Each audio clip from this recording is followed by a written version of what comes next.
Guys, welcome back to my YouTube channel. In today's video, I'm going to give you one simple trick that's going to help you gain Pinterest followers that are willing to engage, repin your content, and increase your sales. If this is your first time visiting my YouTube channel, subscribe today. I upload weekly videos to help you build an impactful online business. Also, if you want to grow your business with Pinterest, sign up for my Mastering Pinterest course today. I will leave the link below in the text box description. So let's go ahead and dive into this video. So the simple trick to help you increase your followers on Pinterest is providing value. I know that you probably thought I was gonna say, oh, use this tool and magically you get followers and clicks and sales, etc. But it doesn't work that way. And I kind of wanted to give you a little bit of a backstory from my end. When I first started Pinterest account a couple years ago, the biggest mistake I made was following everyone and anyone that follow my competitors.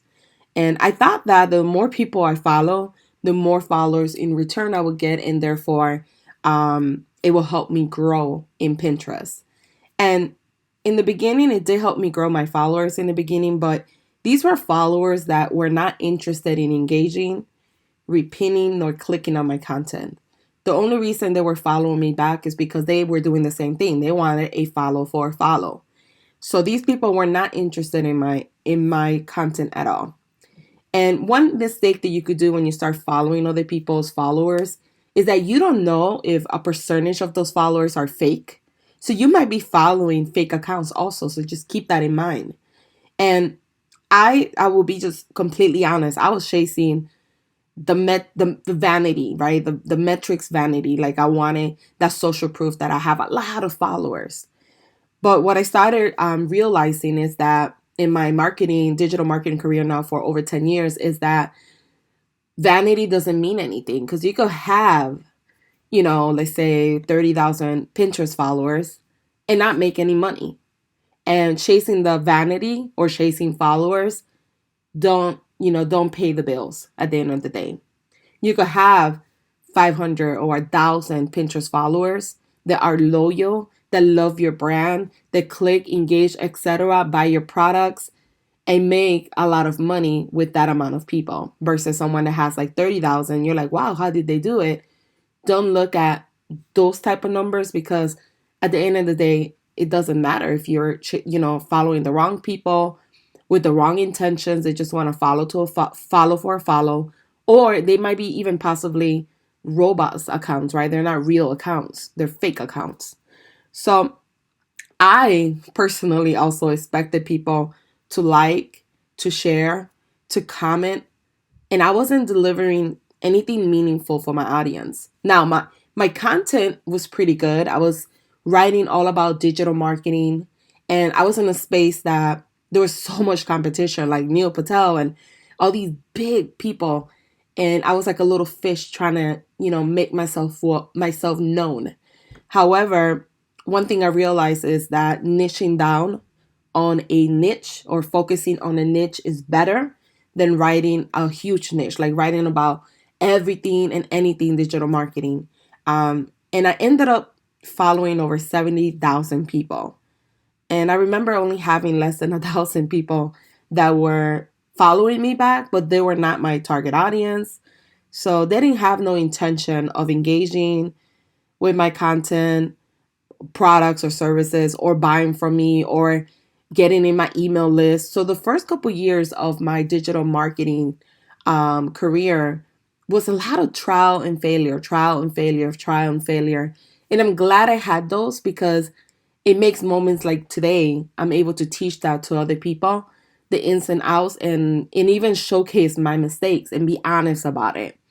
But what you want to do is, in order to increase your Pinterest followers and get more engagement, you want to provide valuable content. You want to solve someone's issue, whatever issue or problem they have in their market, you want to be the one to solve it. If you are a blogger that you get tons of, let's say, traffic, and you're being able to grow your blogging to 100,000 a year, you could write about that and you could help other bloggers that are looking for the same opportunity, that they want to increase their traffic, they want to increase their conversions, they want this, work from home lifestyle. You could write about that, but you need to provide value. It's not all about me, me, me, me, me, buy from me all the time. It's about providing value to others and really showing your authentic side. Another thing is, like I just briefly mentioned earlier, was focus on your niche. On Pinterest, you're gonna do better, and this is pretty much on any platform, pretty much, even on Etsy, or if you have a Shopify or a blog. You need to focus on a particular niche and just stay on that niche. Stay on your lane, basically. Don't start talking about how to grow plants if you're a blogger. Don't talk about your latest trip to Italy if you're a blogger. Now, there are exceptions to the rule. If you dish out so much content, like content after content after content, provide value, and once in a blue moon, you mix it up with, hey, here's my family trip, and you kind of want to make it a little bit more personal, you could do that, especially if you're the brand. I do that in my accounts. However, if you're not always providing value, and it's all about you, and now you're, doing selfies and providing things that are not relevant to your niche, people are gonna not want to follow you anymore. They're gonna want to unfollow you or not follow you at all because there's no consistency.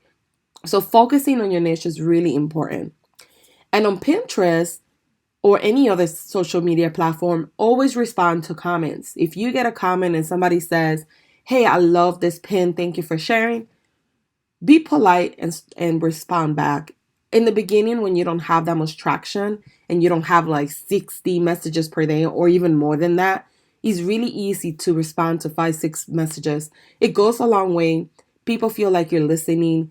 People feel like connected with you, and that builds trustworthiness. It builds community, and it builds a group of tribes that are gonna love you and gonna follow you. So this is the best advice I could give you, is to provide valuable content. Let's say for every 10 pins that you provide, maybe one you're marketing something that is affiliate marketing or something that you'll make commission on.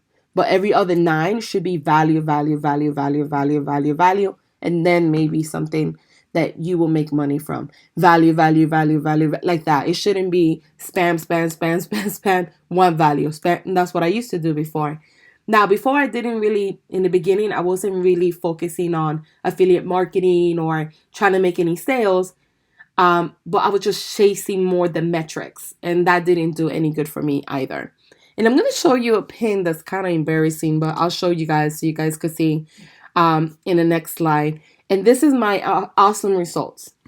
Doing what I love to do, providing value to my target audience. I'm able to get roughly around 44,000 impressions per day. That's how much impressions my views get. And every month it keeps growing and growing and growing. But that's a really good number. That means that a lot of people are seeing my content. And I'm able to provide this. I'm able to get, in the last 30 days, almost 1 million impressions because I focus on providing value. I focus on responding to every single comment that I get. And I focus on my niche only. And this is an example of my before and after. So this pin is from 6 years ago. If you can see on the bottom, it says published October 17. So as you guys can see, I've been around for a while now. And this pin got me 5 impressions this month. I don't know how much impressions it's gotten me through the course of the 6 years because Pinterest only lets you see up to 90 days. So in the last 30 days, it's gotten me only 5 impressions, as you can see. The picture's horrible. It's not vertical, so I wasn't doing Pinterest correctly. I'm not providing any type of value, basically. It's just, it says right against post, and it's not something enticing that somebody's going to want to click on. The one to the right is a post that I did on my blog on March 9th of this year, 2019. And in the last 30 days, it's been more than this, like the impressions, but the last 30 days, it had 16,000 people have seen it, 152 people have saved it, and I've gotten 110 clicks in 30 days. You see the difference, how There's one post that I just did a couple months ago versus one post that I did 6 years ago that should have more traction, more momentum. It has nothing. It don't even got like clicks to, no one's, somebody saw it and they kept going. They didn't even like bother to click on it or even save it. And this is ultimately what you want to do when you provide value. Now, it's going to help you in so many different ways. When you provide value, it's going to help you become the expert in your niche. It's going to separate you from your competitors. It's going to get you more impressions, more views. It's going to, in return, get those followers to go ahead and follow you because they love your content. You don't even have to ask them to follow you. They will start following you, especially if you have tons of material. And they will automatically save and go ahead and click to learn more about whatever you posted about. Now, I do say sometimes on my Pinterest videos to follow people. And what I mean by this is you could follow certain people, but what I would do is check out their profile. Make sure that they're relevant to what you're posting. So, whatever you're posting is something that's going to resolve their issues. You want to make sure that they post on a regular basis on Pinterest. You don't want to follow people that use Pinterest one time a year. What's the point of it?